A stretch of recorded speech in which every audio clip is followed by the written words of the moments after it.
Hi friends, my name is Jake. Welcome to Canadian Cutting Edge, and today we're taking a look at this Ruike knife. This is the D191.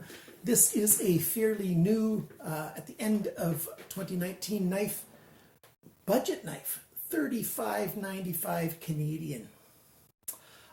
In the United States, you can get this thing for just under $25 US.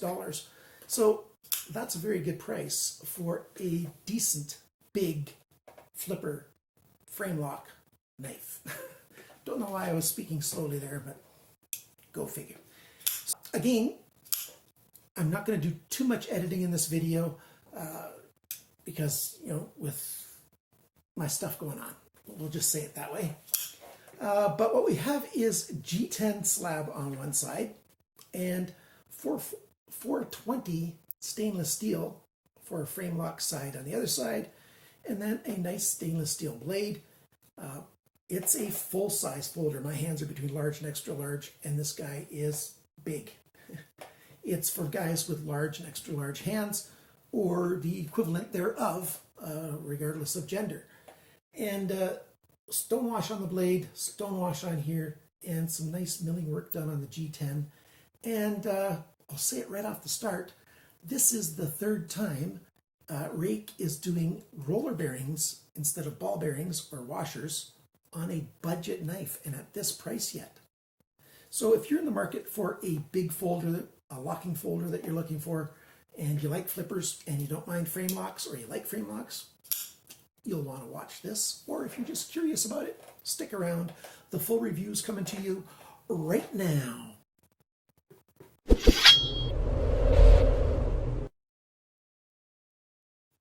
So you could tell from that intro that I'm not feeling too terribly bad today. I was pretty nauseous this morning, but I'm recording this at 2:26 p.m. and I'm starting to feel better. Here is the Ontario Rat for a size comparison. This is the Rat 1, and if we line up those pivot pins, you can see, yep, this is a bigger knife. It's longer on both ends. In fact, it's a tiny bit of a hair under 9 inches long total. Pretty close to a 4-inch blade, 5-inch handle. That's pretty good, if you ask me, if that's the kind of thing that you're looking for. So I'll give you a little bit of a close look at it under the, well, actually, let's turn this light on a little bit more here. There we go. So take a good look at that knife first before I get into everything. The pocket clip is right side only. And, you know, that's the general look of the knife. What do we have here? We've got a 8CR13 MOV full flat grind and a somewhat odd swedge here, but it adds a nice decorative touch. Just a bit of a clip point, and that transition happens right there. As you can see at the end of the swedge is where the clip point starts to come down just a little bit. A little bit of jimping for your thumb right there. And it's enough to be useful. We've got a sharpness choil, but it's not a rounded out choil. It's just a straight line back. We've got a fairly slow, gradual plunge there. That's why the sharpness choil has to come up to that point right there. Like I said, 420 stainless steel. They could have used much cheaper stainless steel. Like some people use this for their blades, for their cutting edge. And so they're using that for the main frame. And the pocket clip is right here, and it's one side only. We've got, actually I should say, let's show it instead of saying.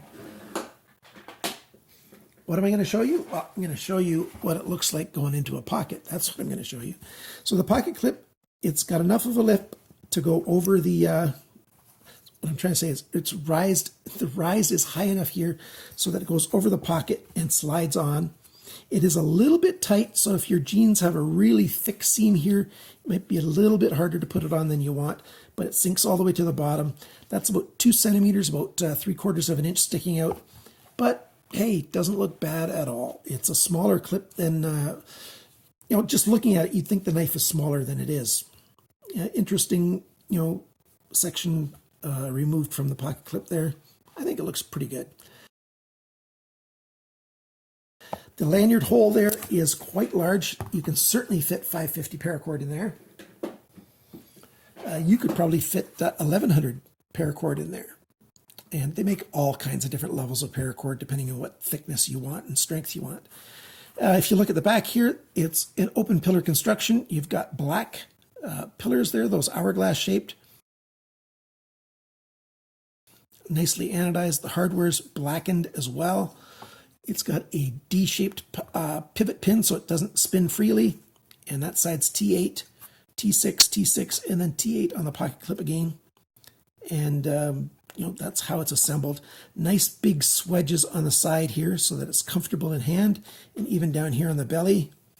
And same thing on the G10 side. So nice, not swedges, chamfering. Nice chamfering all the way around on both the G10 side and on the steel side here.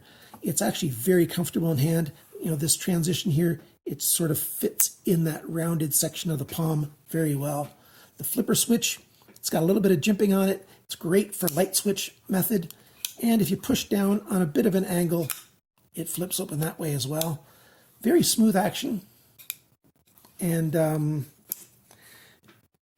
I was going to show it a little bit on how it falls. It doesn't fall super easily because I took this knife apart already and recorded the section of showing the insides, and I think I over-tightened it. So why don't I just show you that little bit of the section of the video of the insides right now. And here's the knife taken apart. And as you can see, they put in a steel race on the G10 side. G10's plenty strong enough. It doesn't need a liner. I've got zero concerns with that at all. This side, you know, you can see they've done some weight reduction there on the frame lock. And there's those roller bearings right there. I'll give you a close-up shot of those. I believe it's a ceramic detent ball there. For budget knives, Ruike is the only company that I've seen do this. They've got 3 knives out now that have these roller bearings, and at this price, it's just amazing. And they just work really well. Good smooth action, and you know, they're not super expensive. I'm hoping more companies will do that. You've got the pivot pin here. It's flat on one side, and there's a flat section there, so it's not free spinning, so that's good. And you only need Torx T8 and T6 screwdrivers. The T6 is for the pillars here, the screws for those, and then the pivot pin and the pocket clip screw, those are both T8. So there you go. I like these screws. The only thing is one of them, it looks like they've put some black anodization on it. One of them has had some of that black rubbed on it, so it looks more really, really dark gray instead of black like the rest. But at this price, that's not a concern at all. Let's get back to the rest of the review now. One thing I didn't say in that video is there's a silicone washer behind that pivot screw right here. So you don't need Loctite in there. That silicone washer gives it enough traction so that it doesn't slowly undo. So that's quite good. I like that quite a lot. And the general shape of the blade is a lot of belly and a little bit of a straight section here. And, you know, it only starts getting thinner starting right there. So the blade comes to a nice tip there. So it's a fairly strong tip, and they did a pretty good job sharpening it. It's actually very sharp, and when I talk about the angles and stuff, it's sharpened a little more to a sharper angle than I would prefer. Not a big deal. Lockup on this 35 Canadian dollar knife, 25 US dollar knife, is pretty good. Lockup point is about halfway across. I prefer it to be less than halfway across, but halfway is not bad. They put some jimping on the side of the lock bar release arm right there. Very easy to get your thumb there. And, you know, you get traction every single time you want to release that lock arm. You don't have to be thinking about it or conscious about, you know, trying to get the knife to get unlocked. Works good in the right or left hands. I'm trying to put as little force as needed to make it flip all the way open. It's not much force at all. Well, that one time I didn't quite get it, but it's easy to make it slam open too, you know. Nice action on it indeed. The stop pin right there is a nice big stop pin, and you know, the blade fits in there very well. The blade comes right close to the end of the handle right there. The centering is very good, and it's well made. No hot spots in the hand. I'd gripped it for a while. I did a bunch of cutting, some cardboard and stuff this morning, and you know, I've carried this thing a couple of days and done some other cutting. And actually, let's go over the specs right now so I can tell you how sharp this thing is from the factory. And while I'm talking specs, this will be on the corner of the screen right there. 8CR13 MOV steel has a Rockwell hardness of around 58, so that's very good, nice and hard, but not super hard, so it sharpens quite easily, but it holds an edge fairly well. The pocket clip is right side only, tip up, and I already shown you the thrust roller bearings. And let's talk about the weight. 120 grams, 4 1/4 ounces. The sharpness right here on my measuring system, 120 bes. So that's very good. 200 and less is considered sharp. So 120, this is very sharp. It cuts very well. And actually, I measured that after I had played with it for a while and done some cutting already. So it might have been at 100 from the factory. I'm not sure. Usually I try to remember to do that measurement first, but this time, you know, I just was enamored with this knife. Such a low price for such a nice knife, and I started using it before I measured it. Oh well. The rest of the measurements now. The length of the cutting edge, 10.26 centimeters, 4.04 inches.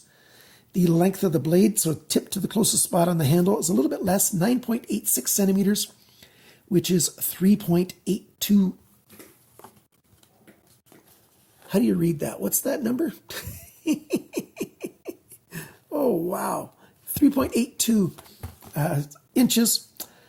And that's more than what it says on the specs. If you look at the RuikeKnives.CA, RuikeKnives.CA website says that the blade's a little bit shorter than that, but nope, this is a good big blade. They got the thickness of the blade a little bit wrong too. The thickness of the blade is 3.06 millimeters, which is 0.12 of an inch, just under an eighth of an inch, whereas their measurements are that it's got a 3.5 millimeter blade and 0.14 inches.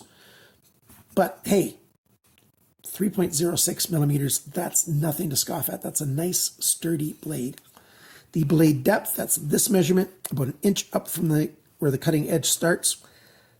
2.86 centimeters, 1.127 inches across this way. The thickness of the edge behind the grind right there, 0.43 millimeters, which is 17 thousandths of an inch. So I like 20 thousandths or less, so that's very good. I wouldn't want to go too much thinner on 8CR13. The grind angles, 15.3 degrees on this side, 17.2 degrees on that side. That's a little too sharp of an angle for my liking for this steel. 8CR13 MOV, I wouldn't want to do less than about 18 degrees per side.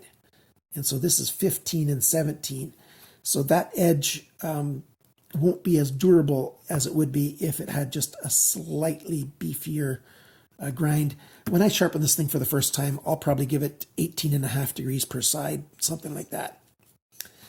Now the handle length is 12.96 centimeters, 5.103 inches. The grip area in here is roughly 10 3/4 centimeters, almost 4 3/4 inches of handle space back here for gripping. That's very generous. When you have it in hand, look at all that extra. And that's just normal sneaking up on that main choil. So there's a lot of handle on here. The handle thickness, not counting the pocket clip, is 1.09 centimeters, 0.428 of an inch. You would think it'd be beefier, but no, it's nice and thin. So this knife hides in the pocket, hides its size in the pocket very well. The handle depth, that's this measurement, it's biggest right here, 3.06 centimeters, 1.2 inches. When the knife is closed, that measurement is then 3.38 centimeters, 1.33 inches. And the total length of this knife, 22.85 centimeters, which is 8.996 inches. So 9 inches, 4, 5, 9-inch knife. I like that. How much does this knife cost? Well, I already mentioned it, $24.95 at Amazon.com for Americans. Canadians, I got mine at RuikeKnives.CA, and they've got the best price in Canada for sure. They also ship to the United States. And with the Canadian dollar being so weak right now, it might even be cheaper for Americans to buy this at RuikeKnives.CA right now. $35.95 Canadian. And I saw it at Knives and Tools for 29.95 euros. I checked on Knives and Tools for the UK site, and they said no longer available. So I don't know if they just ran out of stock temporarily or not. So if you're in Britain and you want a big knife like this, I know you can't carry this big thing in public, but you know, maybe you want to try to get a big knife like this. I don't know if Knives and Tools will have it back or not. So now going over some unique features, pros and cons, and that kind of stuff. I like that it's got a non-slipping pivot pin.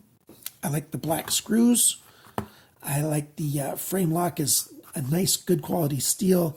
I like they put a race ring in behind the G10 so it wouldn't wear out right away. That's nice. It's like a washer is how it behaves. But it's a race because the bearings rub on it. It's got very good action, nice and smooth, opens well, lockup is solid, and blade centering is very good. No blade play side to side, up and down. That's very good. The lock release, I already mentioned how it's got that jimping there. That's very helpful. No hot spots in hand. The flipper is very functional, very easy to use. And all the screws here are flush. That's another good thing.